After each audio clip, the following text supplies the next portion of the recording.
Technique ক্লাসে তোমাদের সকলকে স্বাগত। আজকের আমাদের আলোচ্য বিষয় 2026 সালের অষ্টম শ্রেণীর প্রথম পর্যায়ক্রমিক মূল্যায়নের ভূগোলের দ্বিতীয় সেটের প্রশ্ন এবং তার উত্তর। তোমাদের প্রথম পর্যায়ক্রমিক মূল্যায়নে পূর্ণমান থাকবে 30, সময় পাবে তোমরা 1 ঘন্টা। এর আগে তোমাদের প্রথম পর্যায়ক্রমিক মূল্যায়নের অল সাবজেক্টের একটা করে সেটের প্রশ্ন এবং তার উত্তর করিয়েছি। তোমরা যা যা দেখোনি তার জন্য লিঙ্ক ডেসক্রিপশন বক্সে দেওয়া আছে। এটা তোমাদের ভূগোলের দ্বিতীয় সেটের প্রশ্ন এবং তার উত্তর হতে চলেছে। তো চলো দেখে নিই আজকের প্রশ্নোত্তর পর্বটি। প্রথমে দেখো, তোমাদের নাম্বার বিভাজনে পৃথিবীর অন্দরমহল থেকে তোমাদের 6টা এমসিকিউ থাকবে। অস্থির পৃথিবী থেকে তোমাদের থাকবে দুটো 3 নম্বর প্রশ্ন। শিলা থেকে তোমাদের থাকবে দুটো 5 নম্বর প্রশ্ন। ভারতের প্রতিবেশী দেশসমূহ তাদের সঙ্গে সম্পর্ক, এখান থেকে 4টে 1 নম্বর প্রশ্ন এবং দুটো 2 নম্বর প্রশ্ন থাকবে। এভাবে মোট 30 নম্বরের নাম্বার বিভাজন হবে। তো দেখো, তোমাদের এই স্কুলের যে প্রথম প্রশ্নটা রয়েছে, সঠিক উত্তরটি নির্বাচন করে লেখো 1 গুণ 6 সমান 6। প্রথম যে প্রশ্ন, ভূগর্ভে গ্যাস ও বাষ্প মিশ্রিত তরল পদার্থকে বলে লাভা, নাকি পাইরোক্লাস্ট, নাকি ম্যাগমা, নাকি সবকটি ঠিক? এর যেটা সঠিক উত্তর সেটা হচ্ছে ম্যাগমা। নেক্সট দেখো, 2 নম্বরে চলে যাব। প্রদত্তগুলির মধ্যে ভূ অভ্যন্তরের সবচেয়ে পুরু স্তরটি হলো ভূত্বক, নাকি কেন্দ্রমণ্ডল, নাকি গুরুমণ্ডল, নাকি শিলামণ্ডল? এর যেটা সঠিক উত্তর সেটা হচ্ছে কেন্দ্রমণ্ডল। নেক্সট 3 নম্বরে চলে যাবো আমরা। মহাদেশীয় ভূত্বক গঠিত গ্রানাইট, বেলে পাথর, ব্যাসল্ট, স্লেট দিয়ে কি দিয়ে গঠিত হয়? উত্তর হচ্ছে গ্রানাইট দিয়ে। পরের প্রশ্ন চলে যাবো 4 নম্বর। বহিঃকেন্দ্রমণ্ডল ও অন্তঃকেন্দ্রমণ্ডলকে বিচ্ছিন্ন করেছে কনরাড বিযুক্তি, গুটেনবার্গ বিযুক্তি, লেইম্যান বিযুক্তি, নাকি মোহরভিসিক বিযুক্তি? তো এটার যেটা সঠিক উত্তর সেটা তোমরা দেখে নাও, সেটা হবে লেইম্যান বিযুক্তি। নেক্সট চলে আসছি। পৃথিবীর গড় ব্যাসার্ধ হলো 6300 কিলোমিটার, 6450 কিলোমিটার, 6370 কিলোমিটার, 6730 কিলোমিটার? উত্তর হচ্ছে 6370 কিলোমিটার। নেক্সট 6 নম্বর। পৃথিবী পৃষ্ঠের গড় তাপমাত্রা 12 degree Celsius, 15 degree Celsius, 20 degree Celsius, নাকি 10 ডিগ্রি সেলসিয়াস? উত্তর হচ্ছে 15 ডিগ্রি সেলসিয়াস। নেক্সট প্রশ্ন 2 নিচের বাক্যগুলি কোনটি শুদ্ধ কোনটি অশুদ্ধ লেখো, যে কোনো দুটি। দেখো, প্রথম প্রশ্ন কি আছে, মায়ানমারের রাজধানী নেপায় দাও। ঠিক, তাই জন্য রাইট দেওয়া হয়েছে। বাংলাদেশের প্রধান নদী হচ্ছে মানুষ। ভুল, সঠিক যেটা উত্তর সেটা হচ্ছে পদ্মা হবে। আর ভারত ও শ্রীলঙ্কা মালাক্কা প্রণালী দ্বারা বিচ্ছিন্ন, এটাও ভুল উত্তর। সঠিক যেটা উত্তর সেটা হচ্ছে পপ প্রণালী দ্বারা বিচ্ছিন্ন। চলে আসবো নেক্সট প্রশ্নে। নিচের প্রশ্নগুলির অতি সংক্ষিপ্ত উত্তর দাও। 1 গুণ 2 সমান 2। প্রথম কি প্রশ্ন আছে দেখে নাও।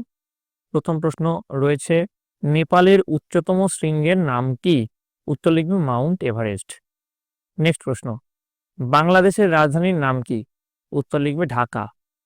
নেক্সট, নিচের প্রশ্নগুলির সংক্ষিপ্ত উত্তর দাও, যে কোনো দুটি করতে বলেছে। 2 গুণ 2 সমান 4। প্রথম যে প্রশ্ন আছে দেখে নাও, ক্যারেজ প্রথা কি? উত্তর লিখবে এক ধরনের জলসেচ প্রথা হলো ক্যারেজ প্রথা। পাকিস্তানের পশ্চিমের শুষ্ক অঞ্চলে মানে বালুচিস্তানে প্রচন্ড তাপে শুকিয়ে যাওয়ার ভয়ে মাটির উপর দিয়ে জল নিয়ে যাওয়া সম্ভব হয় না বলে মাটির তলায় সুড়ঙ্গ কেটে কৃষি জমিতে জল নিয়ে যাওয়া হয়। একে ক্যারেজ প্রথা বলা হয়। নেক্সট 2 নম্বর, সার্ক কি?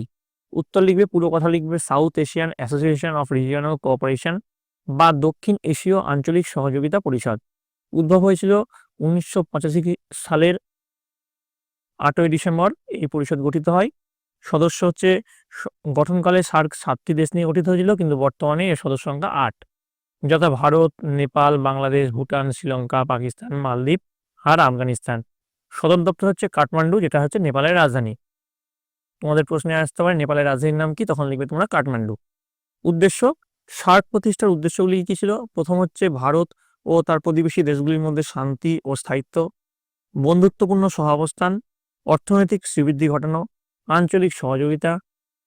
তারপরে তোমাদের যেটা আছে 5 নম্বরে, বাণিজ্যিক পণ্যদ্রব্য আদান প্রদান, শিক্ষা ও স্বাস্থ্যের উন্নতি, সাংস্কৃতিক ভাবের মানে নাটক, উপন্যাস, প্রযুক্তি, বিজ্ঞান, খেলাধুলা, চলচ্চিত্র প্রভৃতির বিনিময় ঘটানো। এগুলো হচ্ছে উদ্দেশ্য ছিল।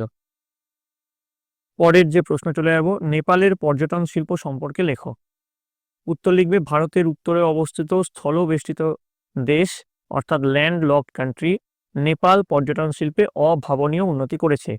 তার কারণ দিয়ে প্রথম পয়েন্ট লিখবে অপরূপ প্রাকৃতিক বা নৈসর্গিক সৌন্দর্য। দিয়ে দেখো যেটা লেখানো হয়েছে সেটা সুন্দর করে লিখে নেবে। এরপরে তোমরা যে 2 নম্বর পয়েন্ট আছে লিখবে ট্রেকিং বা পর্বতারোহণ, অর্থাৎ পৃথিবীর উচ্চতম শৃঙ্গ মাউন্ট এভারেস্ট নেপালে অবস্থিত, যা সমগ্র পৃথিবীর পর্বতারোহীদের কাছে অত্যন্ত আকর্ষণীয়। দিয়ে এই পয়েন্টটা যেটা লেখানো আছে লিখবে। আমি আর পড়লাম না, পড়লে ভিডিওটা লম্বা হয়ে যাবে, তোমাদের দেখতে ভালো লাগবে না। 3 নম্বর পয়েন্ট দিবে স্থাপত্য ভাস্কর্য। দিয়ে এখানে যেটা ডিসপ্লে হচ্ছে সেটা লিখবে, কি কি স্থাপত্য ভাস্কর্য আছে সেটা এখানে লেখানো হলো। 4 নম্বরে এবার কি লিখবে দেখে নাও, আমি ভিডিওটা একটু ফাস্ট ফরওয়ার্ড করছি। 4 নম্বরের রাজধানী হিসেবে কাঠমান্ডু দিয়ে এটা লিখবে। তারপরে লিখবে হোটেল ও রেস্টুরেন্ট পয়েন্ট দিয়ে এটা লিখবে। তারপরে 6 নম্বর লিখবে সরকারি আনুকূল্য দিয়ে এটা লিখে ফেলবে।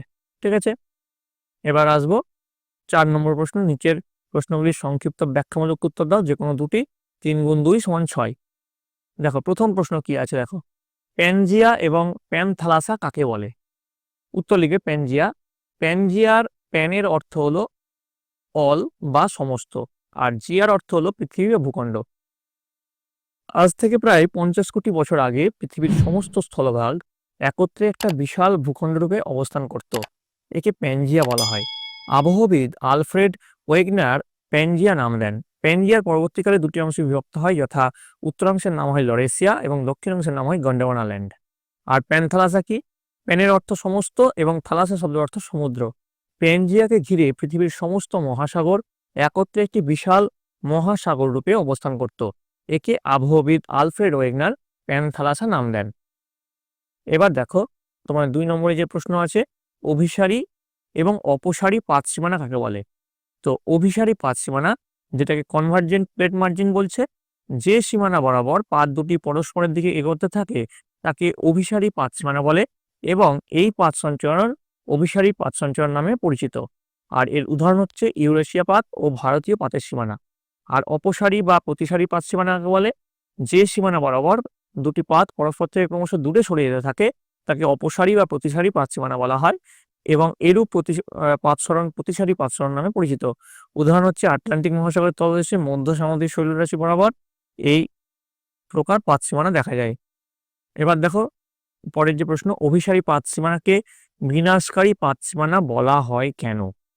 তো উত্তরে কি লিখবে, অভিসারী পাত সীমানাকে বিনাশকারী পাত সীমানা বলার কারণ: 1, মহাদেশীয় ও মহাসাগরীয় পাত পরস্পরের দিকে অগ্রসর হলে ভারী মহাসাগরীয় পাত মহাদেশীয় পাতের নিচে প্রবেশ করে ও সামুদ্রিক খাত সৃষ্টি করে, যেমন প্রশান্ত মহাসাগরের মারিয়ানা খাত। 2, নিমজ্জিত পাতের কিছু অংশ অ্যাথেনোস্ফিয়ারে প্রবেশ করে অত্যাধিক উষ্ণতায় গলতে থাকে, এটা উষ্ণতাই হবে। ঠিক আছে, এইভাবে দুটি পাতের সংঘর্ষ হলে নিমজ্জিত অংশটি ধ্বংসপ্রাপ্ত হয়। তাই অভিসারী পাত সীমানাকে বিনাশকারী বা ধ্বংসাত্মক পাত সীমানা বা ডিস্ট্রাকটিভ প্লেট মার্জিন বলা হয়। এবার দেখো 4 নম্বর, প্রশান্ত মহাসাগরের অগ্নিবলয় ভূমিকম্প প্রবণ কেন? এটা কিন্তু খুব ইম্পর্টেন্ট প্রশ্ন। তো দেখো এই প্রশ্নের উত্তরটা ডিসপ্লে হচ্ছে, তোমরা দেখে নাও, আমি আর এর উত্তরটা বললাম না। ঠিক আছে, এখানে দুটি শাখার কথা বলা হচ্ছে। প্রথম যে শাখাটা সেটা কি রয়েছে দেখো, পূর্ব উপকূলীয় বলয় দিয়ে পূর্ব উপকূলীয় বলয় পয়েন্ট করবে, দিয়ে এগুলো লিখবে। তারপরে ফাস্ট ফরওয়ার্ড করে নিলাম, পশ্চিম উপকূলীয় বলয় দিয়ে এখানে যা লেখা লিখবে। নেক্সট পয়েন্ট নেবে অধিকাংশ আগ্নেয়গিরির অবস্থানের কারণ, যে দেখো যেটা লেখানো হয়েছে সেটা সুন্দর করে লিখে দেবে। আশা করি তোমরা সকলে দেখতে পেয়েছো। এবার দেখো 5-এর দাগের প্রশ্ন, নিচের প্রশ্নের উত্তর দাও, যে কোনো দুটি। 5 গুণ 2 সমান 10। প্রথম যে প্রশ্নটা রয়েছে, কি প্রশ্ন রয়েছে দেখো, প্রথম প্রশ্ন, আগ্নেয় শিলা কাকে বলে? আগ্নেয় শিলার বৈশিষ্ট্যগুলি লেখো। 2 যোগ 3। তো দেখো আগ্নেয় শিলা কাকে বলে প্রথমে লেখানো হলো। আগ্নেয় শিলা কথাটির ইংরেজি প্রতিশব্দ হলো ইগনিয়াস রক। ইগনিয়াস শব্দটি ল্যাটিন শব্দ ইগনিস থেকে এসেছে, যার অর্থ অগ্নি। ভূ অভ্যন্তরে উত্তপ্ত তরল ম্যাগমা ধীরে ধীরে তাপ বিকিরণ করে শীতল ও কঠিন হয়ে, কিংবা ম্যাগমা অগ্নুৎপাতের সময় বাইরে বেরিয়ে এসে ঠান্ডা বাতাসের সংস্পর্শে শীতল ও জমাটবদ্ধ হয়ে যে শিলা সৃষ্টি করে তাকে আগ্নেয় শিলা বলা হয়। পৃথিবীতে প্রথম সৃষ্টি হয় এর আরেক নাম প্রাথমিক শিলা বা আদি শিলা। ঠিক আছে, দিয়ে এগুলো উদাহরণটা দিলে, দিয়ে তারপরে এবার আগ্নেয় শিলার বৈশিষ্ট্য লেখা শুরু করবে। বৈশিষ্ট্যতে কিন্তু 3 আছে। ঠিক আছে, তো প্রথম পয়েন্ট দেবে প্রাথমিক শিলা, দিয়ে লিখলে। নেক্সট পয়েন্ট দেবে কেলাসযুক্ত, দিয়ে লিখলে। তারপরের পয়েন্ট রাসায়নিক ধর্ম। Next point কাঠিন্য।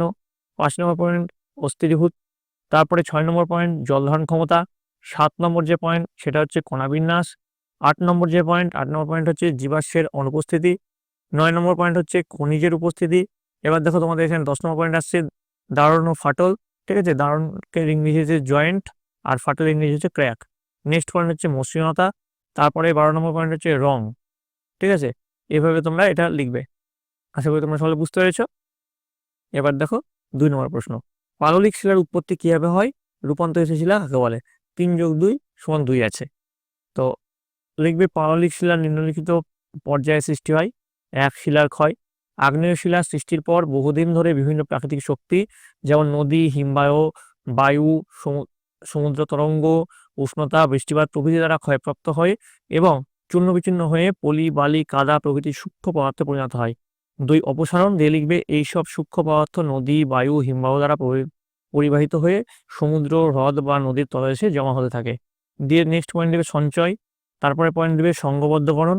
দিয়ে তারপরে শেষে যে প্রশ্নটা আছে 2 এর মান প্রশ্ন, রূপান্তরিত শিলা কাকে বলে, সেই রূপান্তরিত শিলার সংজ্ঞাটা এখানে তোমরা লিখে দেবে। এখানে ডিসপ্লে হয়েছে, আশা করি তোমরা সকলে দেখতে পাচ্ছ।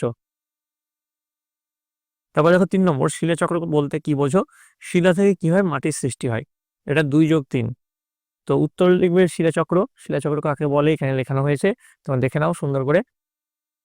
তারপরে দেখো পরের যে পয়েন্টগুলো আছে আমি একটু ফাস্ট ফরওয়ার্ড করে দিচ্ছি।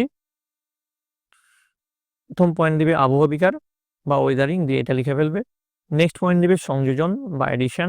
তারপরে পয়েন্ট দিবে অপসারণ বা ট্রান্সপোর্টেশন।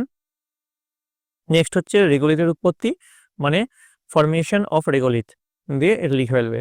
ঠিক আছে, এবার 4 নম্বর দেখো, পাললিক শিলা শ্রেণীবিভাগ করো আর পাললিক শিলাস্তরে জীবাশ্ম পাওয়া যায় কেন?